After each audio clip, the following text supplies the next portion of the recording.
Hello students. आज से हम एक नया चैप्टर स्टार्ट करने वाले हैं जिसका नाम है दी पी ब्लॉक एलिमेंट्स। हमने प्रीवियस चैप्टर में एस ब्लॉक एलिमेंट्स के बारे में पढ़ा है जो कि पीरियोडिक टेबल में लेफ्ट साइड में प्रेजेंट होते हैं। इस चैप्टर में हम पीरियोडिक टेबल के राइट साइड में प्रेजेंट एलिमेंट्स के बारे में पढ़ेंगे। ये एलिमेंट्स ग्रुप 13 से लेकर ग्रुप 18 के बीच में बिलोंग करते हैं। यदि हम इन एलिमेंट्स का जनरल इलेक्ट्रॉनिक कॉन्फ़िगरेशन लिखेंगे तो हीलियम को छोड़कर इनका general electronic configuration NH2 NP1 से 6 तक होता है। आप यहाँ पर नोटिस कर सकते हैं कि ग्रुप 13 से ग्रुप 18 के बीच में बिलोंग करने वाले एलिमेंट्स में लास्ट इलेक्ट्रॉन p सबसेल में जाता है और यही रीजन होता है कि हम इन एलिमेंट्स को p ब्लॉक के एलिमेंट्स कहते हैं। वैसे तो p ब्लॉक में टोटल 6 ग्रुप्स प्रेजेंट होते हैं, लेकिन इस चैप्टर में हम केवल 2 ग्रुप्स के बारे में पढ़ेंगे, जिसमें पहला ग्रुप है ग्रुप 13, इसको हम बोरॉन फैमिली भी कहते हैं, और दूसरा ग्रुप है ग्रुप 14 जिसको हम कार्बन फैमिली कहते हैं। p ब्लॉक के बाकी चारों ग्रुप्स के बारे में हम क्लास 12th में डिटेल में पढ़ेंगे। तो चलिए शुरू करते हैं हम अपना यह चैप्टर बोरॉन फैमिली से। इस टॉपिक में हम यह पढ़ेंगे कि बोरॉन फैमिली में कौन कौन से एलिमेंट्स होते हैं और उनकी क्या क्या जनरल प्रॉपर्टीज होती हैं। साथ ही साथ इन जनरल प्रॉपर्टीज में क्या क्या ट्रेंड होते हैं और ग्रुप 13 के एलिमेंट्स किस तरह की रिएक्शंस शो करते हैं। और टॉपिक के एंड में हम यह पढ़ेंगे कि बोरॉन अपने ग्रुप से किस तरह से डिफरेंट हैं, या फिर कहें बोरॉन के एनोमलस बिहेवियर के बारे में पढ़ेंगे। चलिए शुरू करते हैं हम introduction to boron family.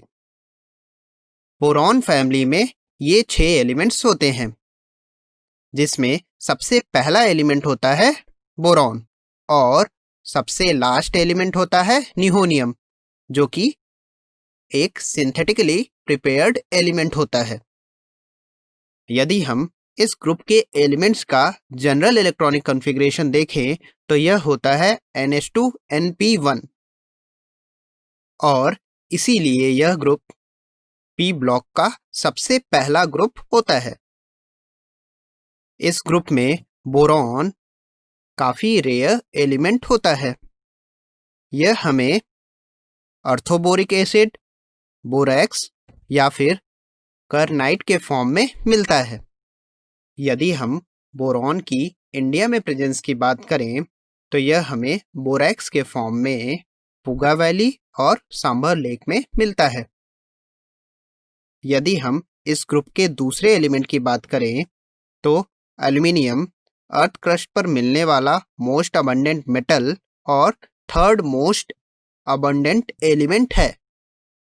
India में एल्युमिनियम हमें बॉक्साइट ओर के फॉर्म में मिलता है, जो कि मेजरली हमें उड़ीसा और छत्तीसगढ़ में मिलता है।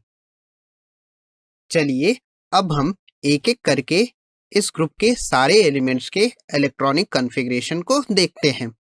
तो इस ग्रुप में प्रेजेंट बोरॉन का अगर हम आउटर मोस्ट इलेक्ट्रॉनिक कॉन्फ़िगरेशन लिखें तो यह होता है 2s2 2p1। वहीं अगर हम एल्युमिनियम के लिए आउटर मोस्ट शेल का इलेक्ट्रॉनिक कॉन्फ़िगरेशन लिखेंगे तो वो हमें मिलता है 3s2 3p1। गैलियम के लिए हमें इलेक्ट्रॉनिक कॉन्फ़िगरेशन मिलता है 4s2 3d10 4p1।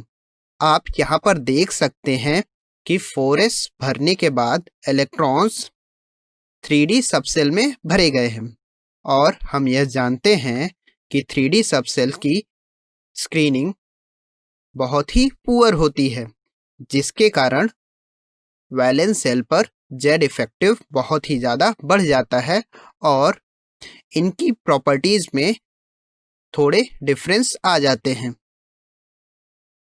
अगर हम गैलियम के बाद इंडियम का इलेक्ट्रॉनिक कॉन्फ़िगरेशन लिखें तो वह हमें मिलेगा 5s2 4d10 5p1।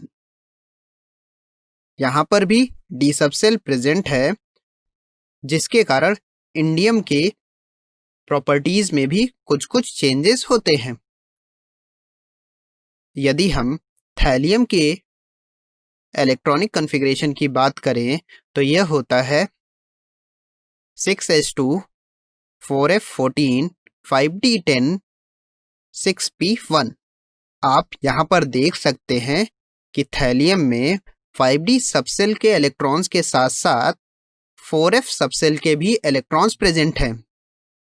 4f और 5d सबसेल के इलेक्ट्रॉन्स आउटर मोस्ट शेल के इलेक्ट्रॉन्स को न्यूक्लियर चार्ज से उतने अच्छे से प्रोटेक्ट नहीं करते हैं, जिसके कारण इन पर न्यूक्लियर चार्ज बहुत ज़्यादा लगता है। एज द रिजल्ट 6s के इलेक्ट्रॉन्स रिएक्शन में आसानी से पार्टिसिपेट नहीं करते हैं। इसी इफेक्ट को हम इनर्ट पेयर इफेक्ट भी कहते हैं। यदि हम निहोनियम की बात करें तो निहोनियम का इलेक्ट्रॉनिक कॉन्फ़िगरेशन होता है 7s2 5f14 6d10 7p1। यह एलिमेंट लेबोरेटरी में बनाया गया एक सिंथेटिक एलिमेंट होता है और रेडियो एक्टिव होता है। इसीलिए हमें इस एलिमेंट की प्रॉपर्टीज़ के बारे में ज़्यादा इन्फॉर्मेशन नहीं मिली है।